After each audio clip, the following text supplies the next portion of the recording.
Hello everyone, आप सभी का स्वागत है लेट्स स्टडी द बेसिक में।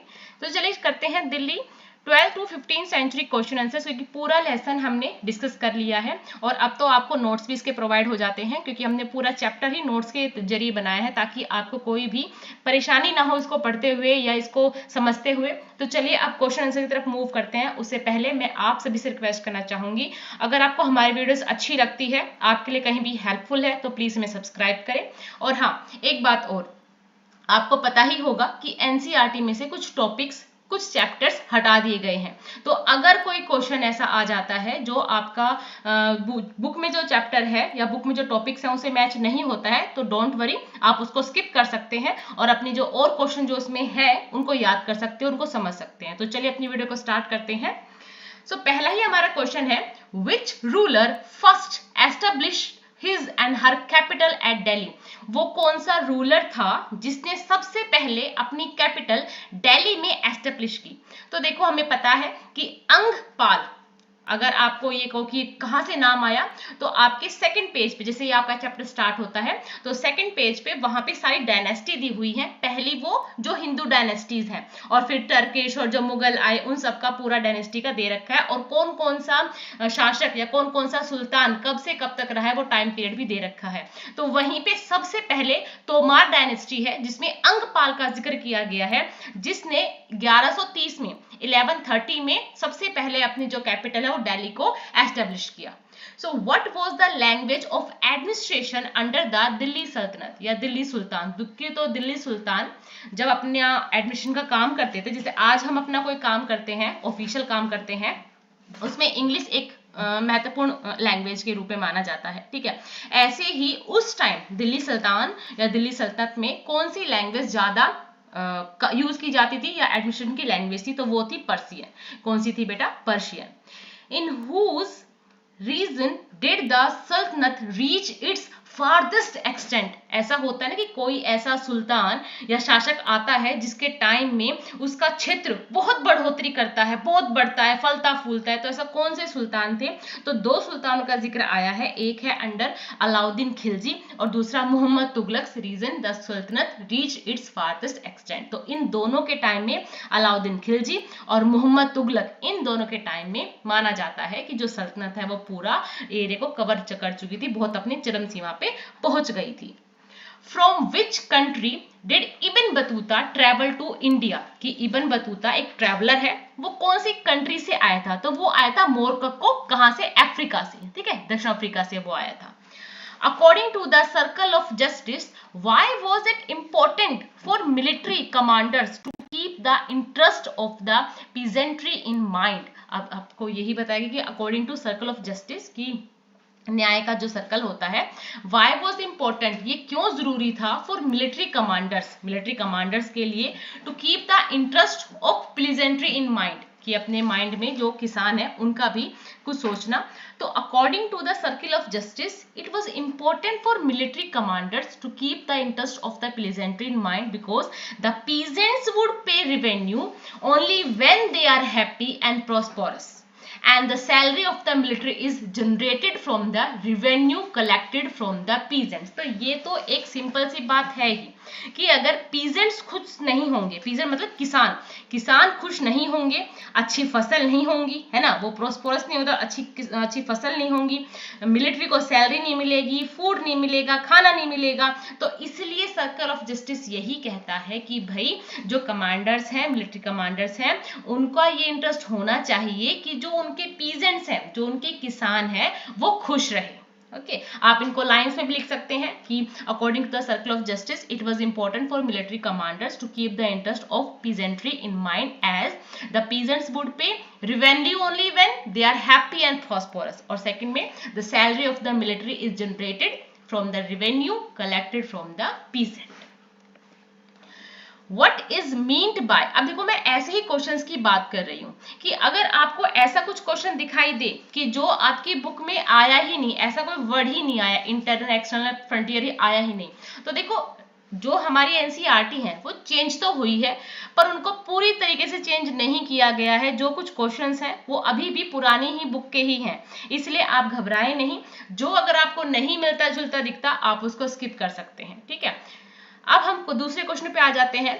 What were the steps taken to ensure that muqtis performed their duties? Why do you think they may have wanted to defy the order of the सुल्तान?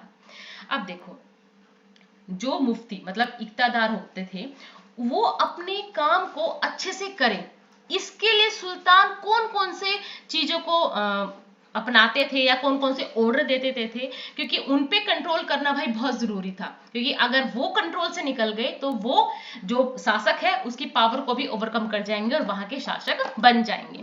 तो under the Khilji and Tughlaq monarch, military commanders were appointed as governor of territories. अब उनको क्या कर दिया, military commander को ही territories का governor नियुक्त कर दिया गया। ठीक है। The lands were called iqta and the holders of these lands were known as iqtadars of muqtis. ठीक है, आपको सबसे पहले पता होना चाहिए कि इक्ता क्या है।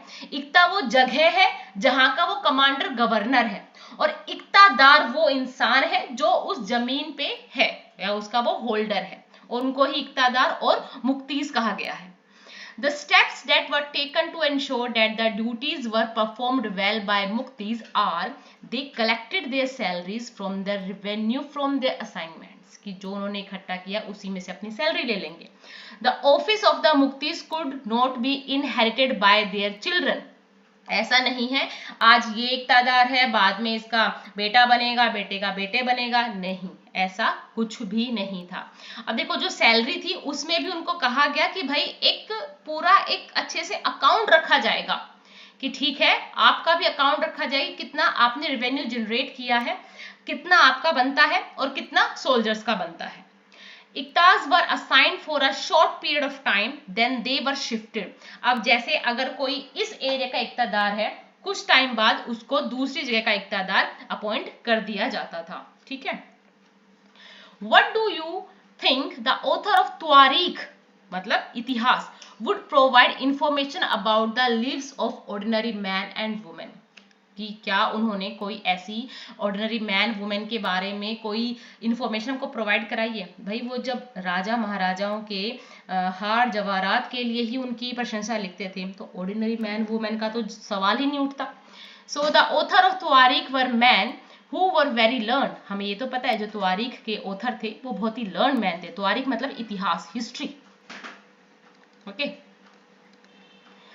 They were secretaries, administrators, poets, courtiers, and they do not provide information about the lives ordinary man and women.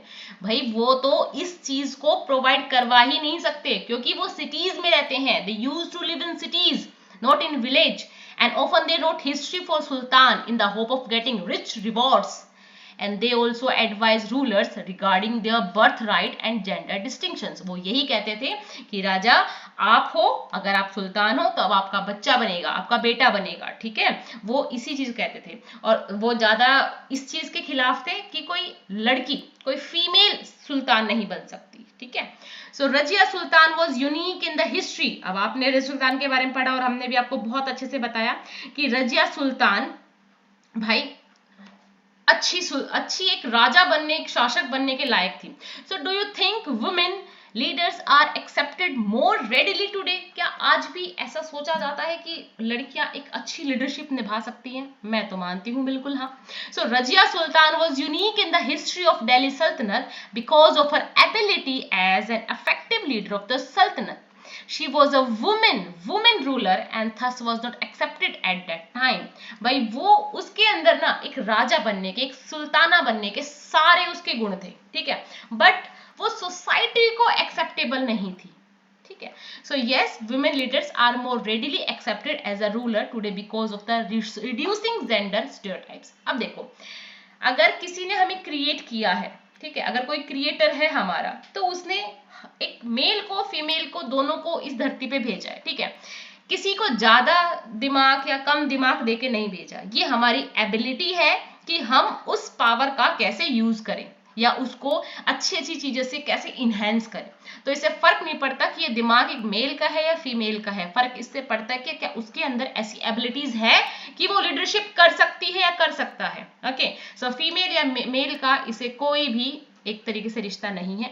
कोई भी अगर रूलर अच्छा है तो वो कर सकता है, लीडर बन सकता है।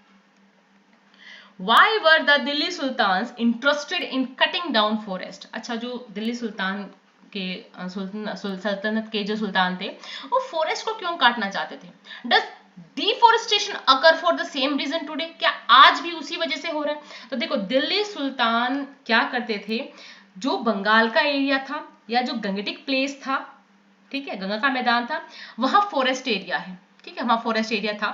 तो अब वहां पे जो छोटे छोटे सरदार थे ना, वो वहां जाके छुप जाते थे कि वो उन्होंने क्या किया, कुछ जो एरिया है वो सुल्तानों के हाथों से निकल गया, वो लोग जाके छुप जाते थे इन जंगलों में। तो सुल्तान इन्हीं चीजों से परेशान थे कि ये हमें परेशान करते हैं, इसलिए वो चाहते थे कि इन सारे जंगलों को काट दिया जाए और फिर वो वहां पे अपनी जो पकड़ है वो बना पाए। पर आज के टाइम में तो हम कुछ और ही कर रहे हैं, हमें रोड बनाने हैं, रेलवे करनी है, इंडस्ट्री बनानी है, इसलिए हम जो फॉरेस्ट उनको काट रहे हैं। So in an attempt to encourage agriculture on land, the Delhi sultan were interested in cutting down forest. This would also help them to creating protect territories against enemies while promoting trade route. There were a lot of similarities found between the past and present sceneries when it comes to deforestation. Even today, creation of roads, railways and promotion of industries are one of the major contributing factor of to deforestation. तो यही बात है कि वो अपनी जो territories है उनको अपनी एनिमी से, तो ये जो चीफ थे यही इनके एनिमीज थे, इनसे प्रोटेक्ट करना चाहते थे। वो चाहते थे कुछ जो एरिया है वहां पे क्या हो, वहां पे एग्रीकल्चर कर सके, वो किसी वजह से जो पीजेंट है उनको वहां ला सके, ठीक है। तो बहुत सारे रीजन थे उस टाइम भी, और आज और कल में कुछ सिमिलरिटीज भी ये मान सकते हैं कि राजा उस टाइम जो सुल्तान थे वो वहां पे एग्रीकल्चर करना चाहते थे, हम भी एग्रीकल्चर के लिए उसको डिफोरेस्टेशन कर रहे हैं। और क्रिएशन ऑफ रोड हो गया, railway, promotion of industries are one of the major contributing factors to deforestation. Okay, so अब next है, find out whether there are any building built by Delhi Sultan in your area. Are there any other building in your areas that were built between the 12th to 15th century? Describe some of these building. अगर आपने कभी भी जहाँ आप रहते हो वहाँ आपने अगर घूमने गए हो, आपने देखा हो कि कोई मॉस्क्यू है, कोई टेम्पल है या कोई बिल्डिंग है, देखो टेम्पल तो वो क्या ही बनवाएंगे, कोई मॉस्क्यू बनवाई है, ठीक है, तो अगर कोई है तो आप उसके बारे में लिखेंगे। तो ये एक्टिविटी बेसिकली बच्चों के लिए है कि भाई एग्जाम्पल है कि आपके यहाँ पे कोई मॉस्क्यू है और उसका क्या हिस्टोरिकल सिग्निफिकेंस वो लिखो कि भाई किस सुल्तान ने बनवाई है, कौन सी सेंचुरी बनवाई है, उसका आर्किटेक्चर कैसा है, ठीक है। फिर आप उसकी एक फोटो भी बना सकते हैं। तो आज के लिए इतना ही रखते हैं। आई होप आपको हमारे साथ पढ़ के अच्छा लगता होगा। Thank you and keep watching.